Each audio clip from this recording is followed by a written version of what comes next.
the ruling on his no-case submission at the Federal High Court in Abuja. Rufai, like I highlighted in my report here about, this story that had been trending all week about these terrorists in Katsina negotiating and warning security operatives not to use the kinetic approach. And you juxtapose it with the detention of the leader of the indigenous peoples of Biafra. You'd see this disparity. Where is the fairness? These are the conversations that have been had so far. There's a lot of unfairness in this country, and some people rank higher than some. Not to say the DSS have not prosecuted some terrorists, of extractions of the North here, but when you openly see people negotiating and bandits doing all sorts what they do, and you see people like Nnamdi Kanu that, by the way, is in the hospital now because they had to push until they got him to the hospital because of his ill health, and you're wondering what is going on. All right. So, Arise TV was on fire a few days ago over the case of Nnamdi Kanu. Oh yes, so all of them were all shouting, oh, Nnamdi Kanu should be released. Oh, he should be released. He has done nothing. This one, that one. And after watching this video, I laughed. I said, these are the same people who were jubilating when Nnamdi Kanu was kidnapped.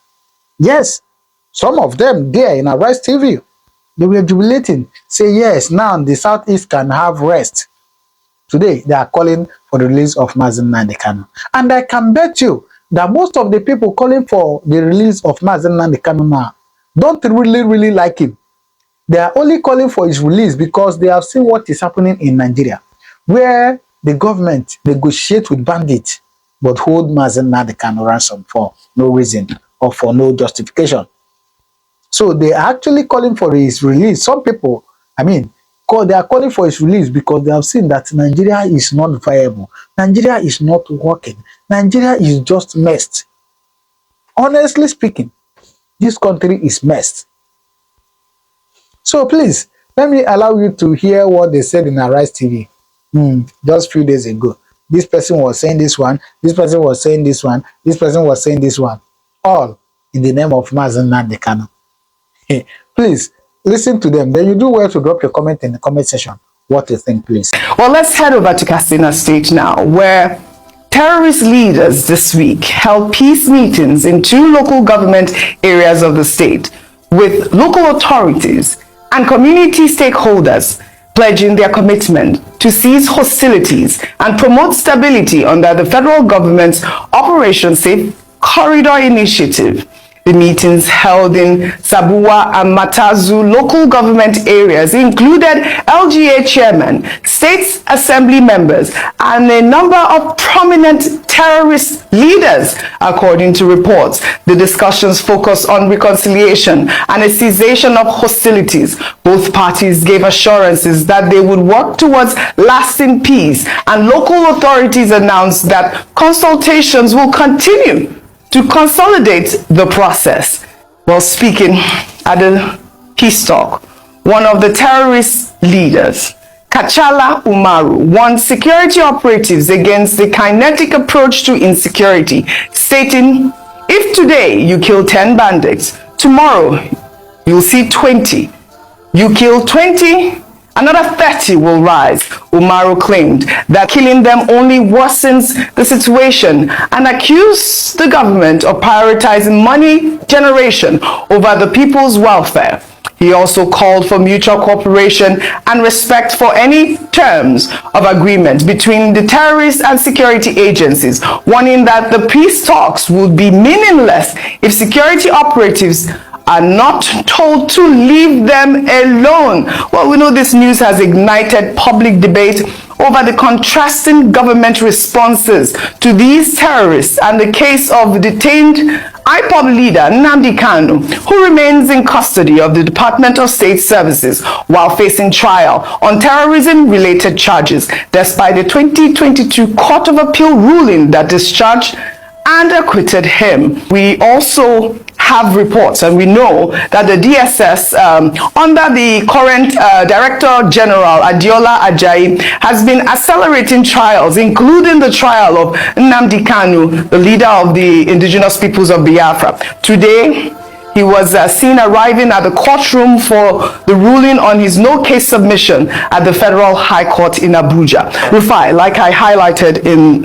my report here about, this story that had been trending all week about these terrorists in Katsina negotiating and warning security operatives not to use the kinetic approach. And you juxtapose it with the detention of the leader of the indigenous peoples of Biafra. You'd see this disparity. Where is the fairness? These are the conversations that have been had so far. There's a lot of unfairness in this country, and some people rank higher than some. Not to say the DSS have not prosecuted some terrorists, of extractions of the North here, but when you openly see people negotiating and bandits doing all sorts what they do, and you see people like Nnamdi Kanu that, by the way, is in the hospital now because they had to push until they got into the hospital because of his ill health. And you're wondering what is going on. Prior to President Buhari leaving office, some Igbo leaders went for a political solution. Somebody would have thought that the likes of President Buhari will have prevailed upon that. But nothing happened. President Tinubu is in there now. A lot of people have been talking about a political solution. To no avail. Nnamdi Kanu has come out to constantly condemn the evils going on in this southeastern part of the country.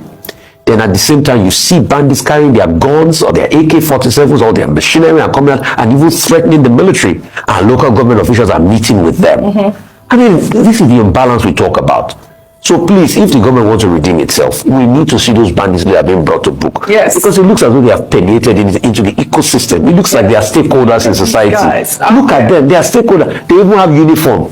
And after, when they hold the bandit, the next day will show Ashura for them. They will say they are rehabilitating the lives of bandits. I mean, yeah. Well, all right. This is the conversation that is out there now, and I thought it was important to bring it out there for the federal government's response to these concerns about, even the people from the north and the people in the southeast and the agitation for the release of Nnamdi Kanu. I believe I also saw a report from the governor of Abia State, Alex Oti, talking about the fact that all southeast governors are, pushing for his release at this moment. We'll follow up on the story. It is now very obvious that, of a truth, Nigeria is practicing two constitutions. One for normal Nigerians, then the other one for the Igbos. Let's put it that way. Because from what happened now, from what just happened in court with this Nnamdi Kanu's case, it is now obvious that, of a truth, Nigeria knows exactly what they are doing. It is not by mistake. It is not a fluke. Today, Nnamdi Kanu's no case that he filed in the court has been dismissed by the court. And the court orders him to file for defense. I was thinking that with what has been happening since, with the way they are giving the bandits hand in the north, they would have, tried to save their face and say, okay, this man, you should go. True, you did not do anything. But it is now obvious that they are very much unapologetic with what they are doing. Unapologetic. They know what they are doing and they stand by it and they don't want to repent from it. So tell me why somebody, you spent your hard-earned money, you spend the country's money, the taxpayers' money, travel all the way from Nigeria to Kenya at night. Traveling at night is always very difficult. You travel, you went through all those difficulties, settle some magomagos, settle all those things to Kenya, carried this man all the way from Kenya to Nigeria at night, brought him back. You went through all those things, all those processes.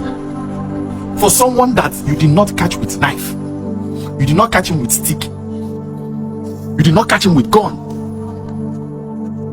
You spent all this time, you went through all these difficulties just to bring him back, to nail him. Because of what? Because you said that he said something. He said something from his mouth. You said that he instigated. He said. Now do the case now. Finish this case. Let him go, or you prosecute him, or you sentence him. You don't want to do that. All you do is you bring him to court, you take him back. You bring him to court, you take him back. Meanwhile, this man has been complaining that his health is deteriorating. All this while, he needs a proper medical attention. You don't want to hear that one. But somebody that agreed that he is a bandit, he owned it up with his full chest and said that, yes, I am doing banditry in the north. He does not hide it. You see him, you are seeing him every day with guns. He goes into villages, sees villages, charge them, collect money from their hand, carry people from the village, request for ransom. You see all these things. You did not do anything. All you could do is to call the person and say, come, let us negotiate. You want to negotiate with someone that has gone, someone with gone. But you want to nail forever somebody that you said that he said something. Somebody that what you say, the only thing you have against this man is that you said he said something. You have never caught this man naming anybody. And what is it? What is the thing that he's saying? He said that he doesn't want to belong to the country. From your action now, you're validating what he has been saying. Because if you could treat this, if you could treat a bandit differently, separately, specially, and treat his own case this way, it means that you are validating what he's saying. It means if somebody would not like to belong in such country. Who would like to belong in such country? Where you have two separate constitutions for this kind of people and this kind of people. When they say that they don't want to belong, it looks like another thing. They would have, I thought the court would have used this thing to save their face. At least to say, yes, we are one. But you're validating his action. You're validating whatever he has been saying. You are validating it. How can he want to now belong to the same country again? How would you want him to belong in the country? How would you want him to bend his neck and say, oh, okay, this is actually my country? If actually what you want to do is to teach me a lesson. It's obvious. It is now becoming very obvious. Very, very obvious. Where are we going to? I thought that by today they would save faces. They would save face. Because it has been here in other countries. What you hear is, you will hear government shouting, we don't negotiate with bandits. We don't negotiate with terrorists. Government will be saying it. In Nigeria, it is the other way around. Bandit is telling federal government, we don't want to negotiate. We don't negotiate with federal government. They make demands. Bandits are making demands in a country. They are making demands, telling government what they want. When they want to have peace talk. When they want to have peace talk, they'll tell you, give you condition of what they want. But somebody that has been saying that there is injustice in a country that you say he belongs to, he has been shouting for injustice, shouting for justice, asking for justice. You nail him. You call that one treasonable offense. Meanwhile, a bandit is coming out telling you to your face, you saw gun, you're no longer afraid of gun. Gun becomes superior. If you see the way they were very relaxed. Very relaxed. I could remember one custom officer was saying that he met some bandits in the bush. They were carrying gun. He said, oh, they were actually friendly. My God. They were friendly with us. For this country, all of a sudden, gun became stick. Gun became my coat. In this country. And Nigerians said, I'm saying this thing. If you people don't rise up and everybody starts talking about this, it will affect everybody. Because injustice to one is injustice to all. If you take it maybe because the person they are doing this to, you don't like the person. Therefore, whatever you see, you should take it. Time will come when they will do the same thing to somebody that you like. Or to you, even yourself, and everybody will keep quiet. It will continue. It is appalling and annoying. I don't believe that this thing will be happening in Nigeria. I never believed. I thought they would use this opportunity. Now that everybody is saying it, why would the federal government be negotiating with bandits? Why would they be having peace talk with bandits? I thought by now they would say, okay, let's save our face. This man is in Nnamdi Kanu. Let's release him. At least their offense is not even the same. Because this one is talking, the other one is doing.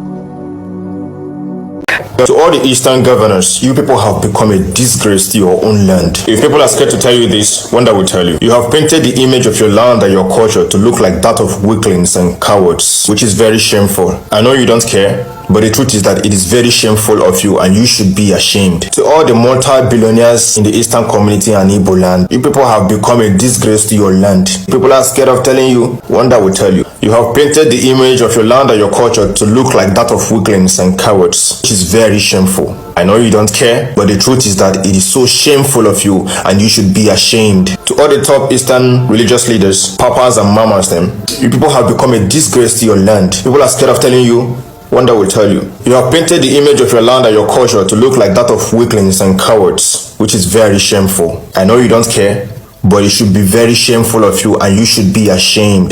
To all the Easterners that are occupying significant leadership positions in Nigeria, you people have become a disgrace to your land. If people are scared of telling you, one that will tell you, I know you don't care, but it is very shameful of you, and you should be ashamed. To all the people that term themselves elites and powerful people in the Eastern communities, you people have become a disgrace to your land. If people are scared of telling you, one that will tell you, I know you don't care, but you should be very shameful, and you should be ashamed of yourself. You should be ashamed that the government is making a peace deal with bandits and herdsmen that have unalived thousands of Nigerians, while your brother that tried to save you is in jail for the past 4 years. It shows that you are such a weakling and coward that you can't even save yourself. I'm very sure at this point it doesn't concern you, but I promise you, inshallah, I promise you, wallahi, it will concern you. You see the injustice and the corruption that the likes of him are fighting against, and you are being nonchalant because it has not gotten to you. I promise you, wallahi, it will get to you. You will lose your brother to banditry. You will lose your sister to herdsmen. You people choose to be nonchalant,